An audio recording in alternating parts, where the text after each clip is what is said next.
Welcome to Market Like a Hotshot, Episode 3. I'm Jeff DeSocio. James Feuda, what's up? Framing Jeff. Mass. Yep, we're here at the headquarters of JBL Solutions here in Framingham, Massachusetts, as you like to call it, the heart of Metro West. The heart of Metro West. We love it here. So, You know what we're going to talk about today? Something that's near and dear to everyone's heart these days, right? AI. We know it's not magic, but it may feel like it, right, James? Oh, it definitely does. Let's start off with the promise of AI. Yeah, I mean, if you're on social media, YouTube, you probably see a lot of AI, and often sometimes like you may not even realize it. Like, do you ever get that sense like when you're on there? It's a little eerie how it knows you. Yeah. Like, especially we'll talk about tools in a little bit, but the tools of the trade that actually, we talked about music in the past. We talked about, I'm in recruiting, and it would help me do XYZ, create a job description, fix a resume.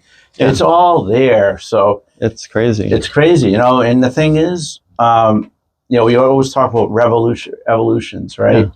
Over time, everyone gets scared when things change. People don't like change. Is that true, James? Yeah. I mean, throughout the years, people have been hesitant to it. We think back to, remember when computers first came out, right? I'm going back. I'm going to go further than that, right? The Industrial Revolution, early 1900s, when those big mills they had machines making clothes instead of people sewing clothes back in the 1800s and beyond, right? Everyone's like, oh no, all the sewers are going to lose their jobs and all that, right? And then, we talk about computers. Remember the TRS-80, Commodore 64? And those came out and people were like, oh, this will do the work, half the work for you. And yeah, and those are changes, and people were freaking out back then. Right. And then .com came out, brick and mortar stores. Oh no, the malls are going to close. I'm going to go on Amazon or other websites and do my shopping. It was a big change. I'm going to be true to let you know, I built the original Staples.com back in the day. Wow. And that was that's really cool. That was back, I couldn't do that today. But anyways, so now we're in a new promise, AI, right? So let's jump into tools. Since you're a techie guy, you got a great company. I mean, there's so many tools out there, and just the sheer power of them is absolutely amazing. Like, I was watching a video recently where they show you how to create a music video using AI, like absolutely only using AI. Can you imagine that? It's just... Hey, we have, as aspiring musicians, like we said last, we have a chance. We do. We could be a rock star. What do you think? And it's cool because, like, what we could do is, in the example that I saw, and I tested out a lot of this and made some progress with it, but it's, you can go in there and type a prompt and it'll generate a song for you. It'll generate the lyrics. And then you say, all right, take these lyrics and turn it into a song in the style of Metallica or Celine Dion or whoever that's out there as a musician. And it will do that. It will generate the music for you. And then, like, the part that's really crazy is the videos. Like, have you seen some of these videos that are created using AI? Just, see some new videos by, I'm going to bring up one of my favorite bands, Shinedown. They have this automated AI-generated video for 365. Wow. Check it out. I'm giving kudos to them just because I love that band. Yeah. So, but it's that's the way it is today, right? Yeah. Let's talk about, personal use, right? You're the architect of AI, how you use AI. Right. So I mean, like, the thing is that a lot of people miss out on is that if you're just using AI to do a web search, or you're using it to generate a document or an email, you're missing out on a lot of the cooler features of it, because it gets to know you, which is the part you were just talking about. And it's kind of freaking out. Yeah. Right. Like if you log into an account, right, you have, whether it's on chat or whether a Copilot or whatever tool you're using, it learns about who you are, who your business is, what you're doing. It's kind of interesting how it does that. But at the same time, it's like it takes that information and can really improve its results with you. But the key is really in creating the perfect prompt. We'll get into prompt engineering first, but Do you think AI is replacing Google search or the search? You think about all the search engines over the years, right? Netscape. All these old Yahoo, Bing. Bing's, of course, today Bing and Copilot kind of codes as Gemini and Google search. Now, if I were to search for my favorite Italian restaurant in Massachusetts, right? What's the difference between Google search and what Gen AI would give us today? Well, what's interesting is like a Google search, when you ask a question to it, it gives you a bunch of websites that you go look at, and then you have to read those websites and get the answer that you want. The AI search today, it gives you the answer. So like if you're saying, give me an Italian restaurant, like use my location, find an Italian restaurant within a 10-minute drive of where I am, it's going to spit back, this is the restaurant. It's going to tell you who it is. Nope. Versus, if you do a search on there, it'll give you a list of, restaurants near me with all this other stuff. But you always have to click a link to go to a website. Now you don't. So prompt engineering, that's what AI is built all around today. Right. How does somebody become savvy as a prompt engineer?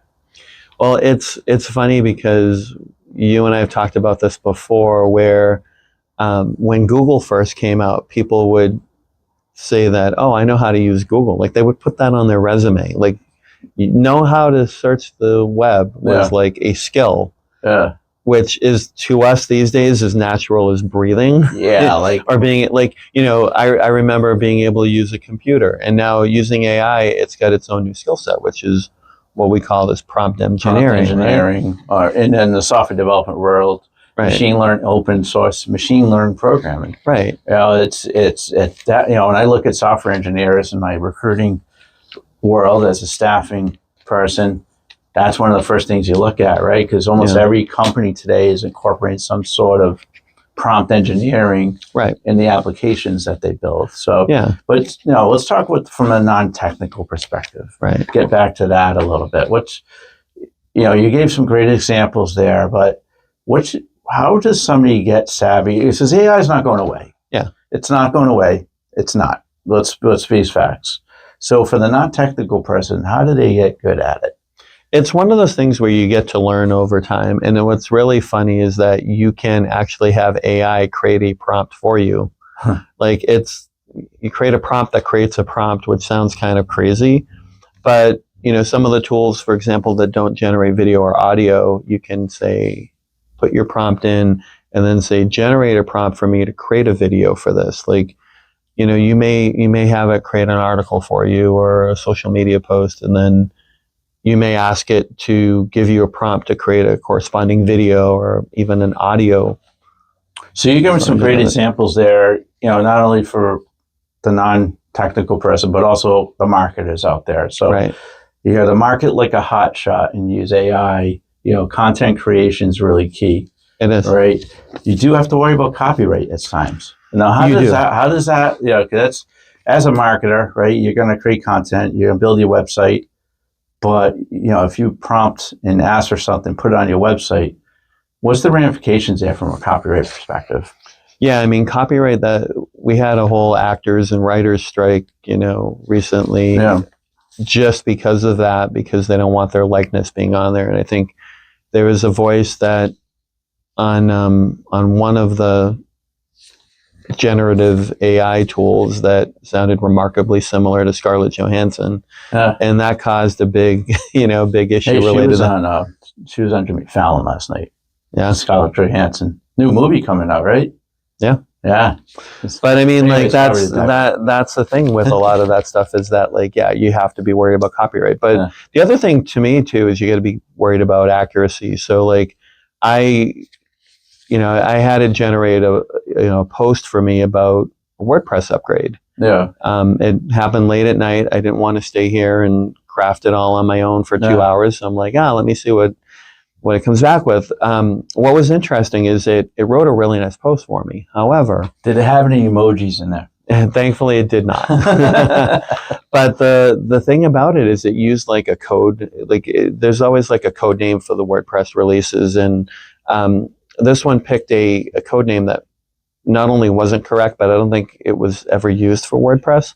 So I don't know where it came from. No. And then some of the features and some of the bugs that it fixed, that it was, the article was saying actually happened when I went to fact check it. It actually did not, they weren't correct. So, I mean, the thing is it's not perfect yet. It's not. There's still so using it for content generation, it's cool how it can do videos. It's cool how it can do music. We see YouTube videos all the time that are, that are generated by AI. You can probably, some of these voices, I hear them, the voiceovers. It's like, oh, they're using the same tool as this other channel is using. And that's a great point, because sometimes, and we talked about, what did we talk about in episode 2? How about branding yourself and standing out, right? If you stop doing the same thing that everybody else does, the same prompts, the same questions, the same answers, the same content, right? You're not standing out, right? Yeah, I mean, I see 100 videos probably in my feed of cartoon characters or video game characters transforming into their real life equivalents, which I think is a cool use of technology. But it's crazy. There's a whole bunch of videos of Marvel actors, the actor walking down a runway with their superhero character next to them, and there's probably 10 or 20 different channels that are using those, that are doing that, producing those videos. And it's how do you really stand out when everyone else is doing that? So it's all about standing out. That's what marketing is all about. It is. And now that our episode 3, we're talking about AI and the magic behind it and the evolution of it. It's another tool to automate what you do, right? And think of it as a guideline for you, but it does not replace you. It does not replace a person. It's just a person uses it like a tool. Just like the .com people use, building .NET websites back in the day, right? React.js. Just like when computers replaced punch cards, just like the mills and the machinery, right, replace the way you built flows and products.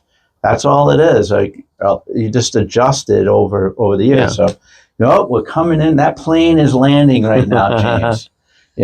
Let's say 3 things.